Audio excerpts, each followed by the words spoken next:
వందే శంభుం ఉమాపతిం సురగురుం వందే జగత్కారణం వందే పన్నగభూషణం మృగధరం వందే పశూనాం పతిం వందే సూర్య శశాంక వన్హినయనం వందే ముకుంద ప్రియం వందే భక్తజనాశ్రయం చ వరదం వందే శివం శంకరం. ఓం శ్రీ దుర్గామల్లీశ్వరాభ్యాం నమ. ఓం శ్రీ రాధాకృష్ణాభ్యాం నమ. కృష్ణం వందే జగద్గురుం, అర్జునం వందే జగదేక వీరం. మనకి ఇప్పుడు కార్తీక మాసం వచ్చేసింది. ఈ కార్తీక మాసంలో మనం ఏ పూజలు చేసుకుంటే మనకి జాతకాలన్నీ కూడా, దోషాలుగా ఉన్నటువంటి గ్రహాలన్నీ కూడా శుభస్థానాల్లోకి వెళ్తాయి, దోషాలు పోతాయి, మనకి మంచి ఫలితాలు వస్తాయి అనేటటువంటి దాని మీద మనం ఇప్పుడు మాట్లాడుకుందాం. అయితే ఇప్పుడు మనకి కొన్ని గ్రహాలన్నీ కూడా అరిష్ట స్థాన గతాహ, అరిష్ట స్థానాల్లో ఉంటాయి. వాటిని శుభ ఏకాదశ స్థానాల్లోకి మార్చాలి. ఏ గ్రహాः అరిష్టస్థానగతాः తేషాం గ్రహాణం శుభ ఏకాదశ స్థలాఫలాభ్యాప్త్యర్థం ఏం చేయాలి మనము అంటే, మనకి మన గురువు గారు అయినటువంటి బ్రహ్మశ్రీ చాగంటి కోటేశ్వరరావు గారు ఏం చెప్పారండి, మనకి ఎప్పుడైతే శివుడు పిలవందే అసలు అరుణాచలంలోకి అడుగుపెట్టలేం. అలాగే అరుణాచలంలోకి దర్శనం చేయనటువంటి వాళ్ళంతా కూడా మరి మోక్షాన్ని పొందుతారా పొందరా అని ఒక ప్రశ్న ప్రతి పండితుల హృదయాల్లో కూడా ఉంటుంది. అరుణాచలాన్ని మొత్తం మీద ఒక్కసారైనా సరే జీవితంలో వీళ్ళు దర్శించుకోవాలి. ఇది పంచభూతాలతో తయారైనటువంటి ఆలయాలలో, శివ ఆలయాలలో ఒకటి అగ్నితత్వం కలిగినటువంటిది. కాబట్టి మనం కనుక జీవితంలో ఒక్కసారి అరుణాచలాన్ని కనుక దర్శించినట్లయితే అక్కడ మనం మరణించిన తర్వాత చిత్రగుప్తుడే డైరెక్ట్గా సాక్ష్యం చెప్తాడు. ఎవరికండి? యముడికి. వీళ్ళు అరుణాచలం వెళ్ళారు, మరి వీళ్ళు ఎంత పాపాత్ములైనప్పటికీ కూడా పాపక్షయం చేసేటటువంటి తత్వం ఒక్క అగ్నితత్వానికే ఉంది.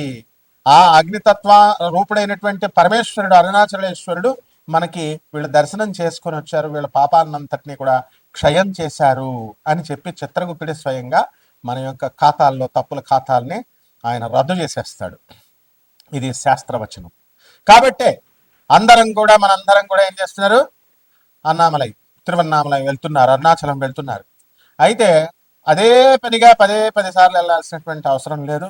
అలాగే పౌర్ణమి రోజులని కొన్ని రోజుల్లో విశేషంగా అక్కడ వాళ్ళ జనం అంతా కూడా ఎక్కువ మంది రావడం వల్ల క్రౌడ్ ఎక్కువైపోయి ప్రమాదాలు జరగడానికి అవకాశాలు ఉన్నాయి. కాబట్టి లైఫ్ టైంలో ఏదో ఒక్కసారి మీరు వెళ్ళండి. అయితే ఈ కార్తీక మాసంలో ఇంట్లో చేసుకోవచ్చు మీరు అరుణాచలేశ్వరుని. అక్కడ వెలిసిన దేవుడు ఎవరండి? అన్నామలై స్వామి. ఈ యొక్క శివుడు మనకేమైంది, బ్రహ్మ నేను గొప్ప అంటే నేను గొప్ప అని చెప్పి బ్రహ్మ విష్ణువు ఇద్దరు కూడా వాళ్ళు తగవులు ఆడుకుంటుంటే వాళ్ళిద్దరి మధ్య కూడా అగ్నితత్వంతో వచ్చినటువంటి ఒక అగ్ని స్తంభం ఇలా పొడుగ్గా వచ్చేస్తుంది. వచ్చేసి దీని ఆదిని అంతాన్ని మీరిద్దరు కనుక్కొని రండి. ఒకళ్ళ ఆదిని కనుక్కురండి, ఒకళ్ళ అంతాన్ని కనుక్కురండి. అప్పుడు నేను ఎవరు శ్రేష్ఠులో ఎవరు గొప్పవాళ్ళో నేను చెప్తానంటాడు. శ్రీ మహావిష్ణువు కూర్మావతారంతో క్రిందకి వెళ్ళిపోతాడు. పైన ఆ బ్రహ్మ ఏం చేస్తాడు? హంసను వేసుకొని పైకి వెళతాడు మొదలు కనుక్కుందామని. ఎవరు కనుక్కోలేకపోతారు. అందువలన ఈ యొక్క శివుడు ఆది మధ్యాంత రహితుడు. కాబట్టి కార్తీక మాసంలో అందరూ వెళ్ళలేరు కాబట్టి ఇంట్లో అరుణాచలేశ్వర స్వామి వారిని ప్రార్థించండి. తెల్లవారుజాము నిద్ర లేవండి అందరూ కూడా. మరి తెల్లవారుజాము నిద్ర లేచిన తర్వాత చన్నీళ్లతో తలంట స్నానం చేయాలి మగవాళ్ళు. ఏమన్నా మరి పేషెంట్స్, ముసలాళ్ళు, రోగాలతో ఉన్నటువంటి వాళ్ళ చిన్నపాలకి మినహాయింపు ఉంది. మిగతా వాళ్ళంతా కూడా తెల్లవారుజామున సూర్యోదయానికంటే ముందే నిద్రలేచి చన్నీళ్ళతో స్నానం చేసి చక్కగా ఈ పార్వతీ పరమేశ్వరుని ఇద్దరిని కూడా మనము అరుణాచలేశ్వర స్వామిని, పార్వతీ అమ్మవారిని మనము ప్రార్థించాలి. అందువలన ఇక్కడ పంచాక్షరి మంత్రం చాలు మనకి. ఏమన్నా మాకు పెద్ద పెద్ద శ్లోకాలు రావండి అని అనుకునేటటువంటి వాళ్ళు ఏం అవసరం లేదు. ఇంద్రకీలాద్రి పర్వతం మీద మన పార్థుడు అర్జునుడు ఏం చేశాడండి? ఓం నమ శివాయ అనేటటువంటి మంత్రంతో, సింపుల్ పంచాక్షరి మంత్రంతో పాశుపతాస్త్రాన్నే సాక్షాత్తు శివుడే తీసుకొచ్చి అర్జునుడికి ఇచ్చాడు. అందువల్ల ఆ మంత్రంతో చాలు.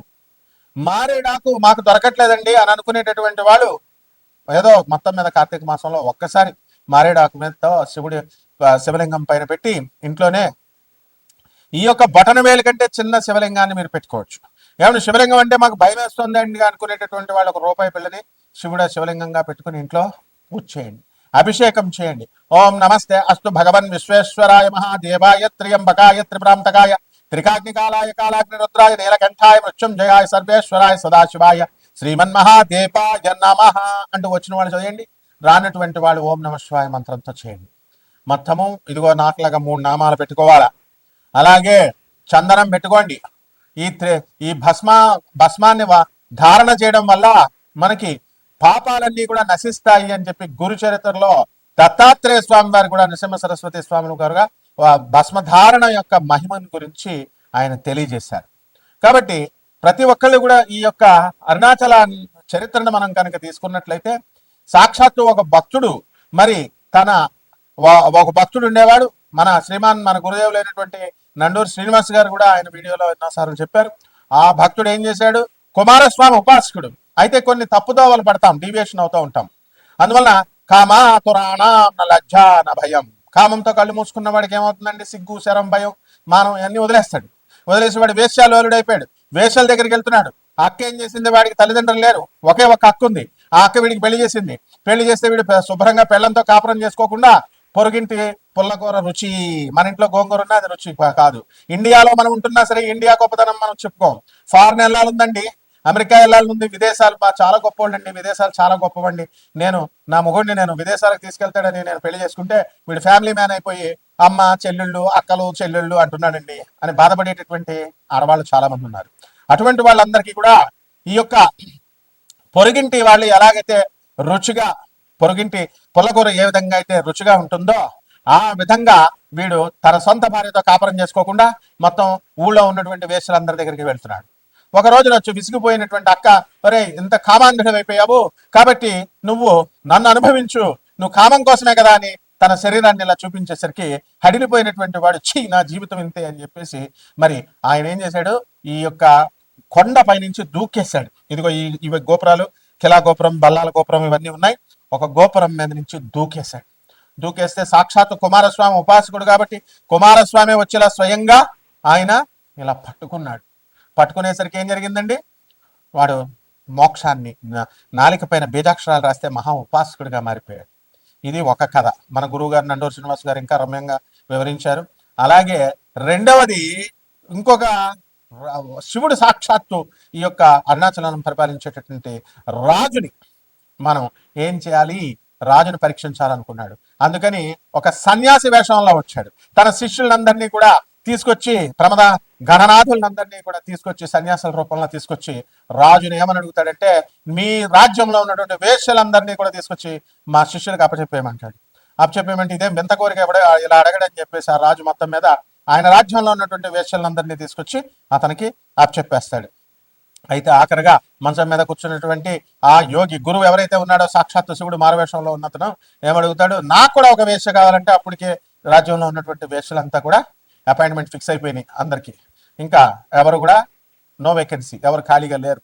అప్పుడు ఏం చేశాడు, మరి ఇలాగా అని రాజు అనుకుంటుంటే అందరూ ఎంగేజ్ అయిపోయారు, అందరూ కమిట్మెంట్లు అయిపోయినాయి. అట్లాగా అని అనుకుంటుంటే రాజుకున్నటువంటి భార్య, రెండవ భార్య అయినటువంటి రెండవ మహారాణి, నేనే వెళ్తాను అతని దగ్గరికి అని చెప్తే అతిథి యొక్క కోరికను తీర్చడం మన ధర్మం అని చెప్పి రాజు పంపిస్తాడు. పంపించి ఈ యొక్క రాణి వెళ్ళేసరికి అక్కడ ఆ శివుడు మారువేషంలో ఉన్నటువంటి శివుడు మంచం మీద ఇలా కూర్చుని ఉన్నాడు. కాబట్టి ఆ కూర్చుని ఉన్నటువంటి అతను ఏమవుతాడు, చూస్తుంటే రాణి వెళ్ళి ముట్టుకుంటుంది. అతను చిన్న పిల్లాడైపోయాడు. ఆశ్చర్యపోయింది. ఆహా, శివుడే వచ్చి, అరుణాచలేశ్వరుడే వచ్చి మరి ఈ పిల్లాన్ని మాకు ఇచ్చాడు అని చెప్పేసి ఆ పిల్లాన్ని తీసుకుని వెళ్ళి చక్కగా ఏం చేస్తుందండి, ఆయనకు అప్పచెప్తుంది. వాళ్ళ భర్తకి, రాజుగారికి ఇస్తుంది. రాజుగారు ఏమండి మనకు చిన్న పిల్లాడు ఇచ్చాడండి, పిల్లాడిని ఇచ్చాడు శివుడు, మనకి పిల్లలు లేరు కదా అని, మరి ఇదిగోండి ఎత్తుకోండి అంటే అప్పుడు ఆయన ఎంతో చక్కగా ఎత్తుకుంటాడు. ఎత్తుకున్న 5 నిమిషాలకు ఆ పిల్లోడు మాయమైపోతాడు. మాయమైపోయిన తర్వాత ఆ పరమేశ్వరుడు శివపార్వతులు ఇద్దరిని ప్రార్థించగా శివుడు ప్రత్యక్షమై ఏం చేశాడు, 2 దండలు తీసుకొచ్చి వీళ్ళిద్దరికి సన్మానం చేశాడు. ఎవరికి, రాజుకి భార్యకి 2 దండలు వేసి, నేను మీకు కుమారుడిలాగా వచ్చాను కాబట్టి మీరు నాకు తల్లిదండ్రులు, కాబట్టి నువ్వు చనిపోయిన తర్వాత నేను నీకు పిండం పెడతాను అని చెప్పేసి, బతికుండగా మనం తల్లిదండ్రులకి అన్నం పెట్టాం, ముసలిళ్ళకి అందరికీ కూడా. చచ్చిపోయిన తర్వాత పిండాలకు మాత్రం 2 లక్షలు 3 లక్షలు పెట్టి గోకర్ణంలో చేయాలి. పిండాలు పితృదోషాలు పోతాయి. కాళహస్తి వెళ్తే కాలసర్ప దోషం పోతుంది అని కాళహస్తి పూజలు, కాలసర్ప పూజలు, పితృదోషాలు, మోక్షనారాయణ పూజల కోసం లక్షలాది రూపాయలు ఖర్చు పెడతాం. అంతేగాని బతికుండగా ముసలాళ్ళకి రోజు తిండి పెడితే వాళ్ళు ఎంతో జన్మనిచ్చినటువంటి వాళ్ళు ఎంతో మనల్ని సంతోషిస్తారు చూసి అనేటటువంటి ఇంగిత జ్ఞానం మనకి లేదు ఎలాగో. అదేవిధంగా రాజు కూడా ఏం మినహాయింపు కాదు. అందువల్ల శివుడు కూడా ఏం మినహాయింపు కాదు. శివుడు ఏం చేశాడు, నేను నీకు చచ్చిపోయిన తర్వాత పిండం పెడతానని చెప్పి అతను ఇప్పటికి కూడా ఆ పరమేశ్వరుడు ఆ రాజుకి పిండం పెడతాడనమాట. కాబట్టి ఇటువంటి అగ్లీగా ఈ స్టోరీస్ ఉన్నప్పటికీ కూడా ఏమిటి ఈ వేసులు ఏమిటి, శివుడు అడగడం ఏమిటి, రాజ్యంలో ఉన్న వాళ్ళందరినీ రాజు పెళ్ళం తీసుకెళ్ళడం ఏమిటి, రాజు తన రెండో భార్య అడగడం ఏమిటి, రెండో భార్యని తీసుకెళ్ళడం ఏమిటి, చెప్పడం ఏమిటి, what is all this non sense. అలాగే మళ్ళీ వాడు అక్క వెళ్ళి నువ్వు వేషాలుడివే కాబట్టి నన్ను నువ్వు కామామే కదా నీకు కావాల్సింది, నన్ను హగ్ చేసుకో, నన్ను అనుభవించు అని అక్క రావడం ఏంటి, ఇట్లాంటి అగ్లీ స్టోరీస్తో ఉన్నాయి ఏంటని అనుకుంటున్నారా? దీనికి సమాధానం ఇచ్చే మొనగాళ్ళు మన గురువు గారు శ్రీమాన్ నండూరి శ్రీనివాస్ గారు చాలా రమ్యంగా మంచి హృదయ రసవత్తరంగా చెప్తారు. కాబట్టి మా గురుదేవులైనటువంటి చాగంటి గారు కానీ నండూరి గారు కానీ చెప్పిన తర్వాత అరుణాచలం పొలోమని వెళ్ళిపోతున్నారు జనం. కాబట్టి మీరు కూడా ఆ గ్యాంగ్ లోకి అలాగే వెళ్ళమని ఒకే రోజు వెళ్ళమని చెప్పారా వాళ్ళు? కార్తీక మాసంలోనే వెళ్ళిపోయి తమిళియన్స్ అందరికీ ఇబ్బంది పెట్టమన్నారా? వాళ్ళు ఏకంగా స్టేట్లో విడగొట్టేయండి అంటున్నారు, పేర్లే మార్చేయమంటున్నారు మీ దెబ్బకు భయపడి. తెలుగు వాళ్ళు వచ్చేస్తున్నారు బాబు, తెలుగు వాళ్ళు వచ్చి ఇక్కడ దుకాణాలు పాతేశారు, షాపులు పెట్టేశారు, మొత్తం వీళ్ళంతా కూడా మాకు వ్యాపారాలు లేకుండా చేశారు అని చెప్పేసి ఈ స్టేట్ పేరే తమిళనాడు పేరు పెట్టేసేయండి, తిరునామలై అని పెట్టండి. Don't call it has Arunachalam అనేటటువంటి స్థాయికి మీరు వెళ్ళిపోతున్నారు. కాబట్టి డోంట్ గో లైక్ దట్. ఈ యొక్క కార్తీక మాసంలో వెళ్లకుండా ఇంట్లో చేయండి, ఇంట్లో తపస్సాధన చేయండి నాయన. కాబట్టి ఈ శివపార్వతులకి ఎవరైతే ఈ అరుణాచలేశ్వరుడికి గంధం విభూతి మారేడాకు వేయండి, పారిజాత పుష్పాలు వేయండి. బ్రహ్మదేవుడే మల్లీశ్వర స్వామికి ఈశ్వరుడికి మల్లెపూలతో చేశాడు కాబట్టి శ్రీశైల మల్లికార్జునుడు అన్నాం.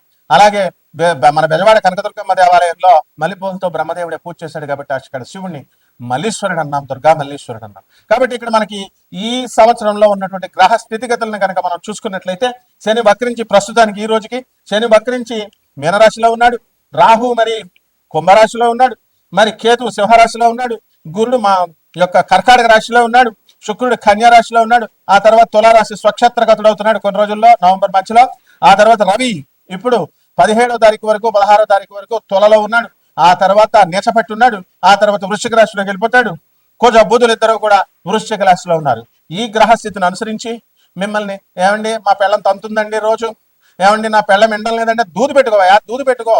మా గురువు గారు చెప్తున్నారు, నండూరు శ్రీనివాస్ గారు ఏం చెప్తున్నారు, మీ పెళ్ళాలు మీకు ఇద్దరికి యుద్ధాలైతే అక్కడ ఆ గుళ్ళో దంపతులు వెళ్ళి పూజ చేయించుకుంటే, అర్చన చేయించుకుంటే మీకు చక్కగా మళ్ళీ అన్యోన్య దాంపత్యం వస్తుందన్నారు.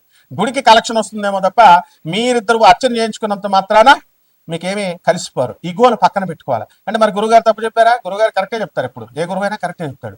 అంటే ఏంటి, పూజలు చేయించుకోండి, ఎవరొద్దన్నారు. కాకపోతే కేవలం మేము మెకానికల్ గా పూజ చేస్తామండి, కలిసిపోతామండి అని వచ్చి రోజు మీరు వితండవాదాలు పెట్టుకుంటే ఆ రాహు అలా చేయిస్తూ ఉంటాడు. సో వివేకం రావాలి, మెచ్యూరిటీ రావాలి, గురువులు చెప్పేది వినాలి. అంతేగాని గురువుకి పంగనామాలు పెట్టి గురువుకి అపాయింట్మెంట్ కోసం మేము నెంబర్స్ ఎందుకు పెడతాం? నెంబర్స్ పెట్టేది మాకు సలహాలు ఇమ్మనా? నో. మీ జీవితాలు బాగోకపోతే మీ వ్యక్తిగత జాతకాలని నాన్ కమర్షియల్ బేసిస్ తో మేము చెప్తున్నాం.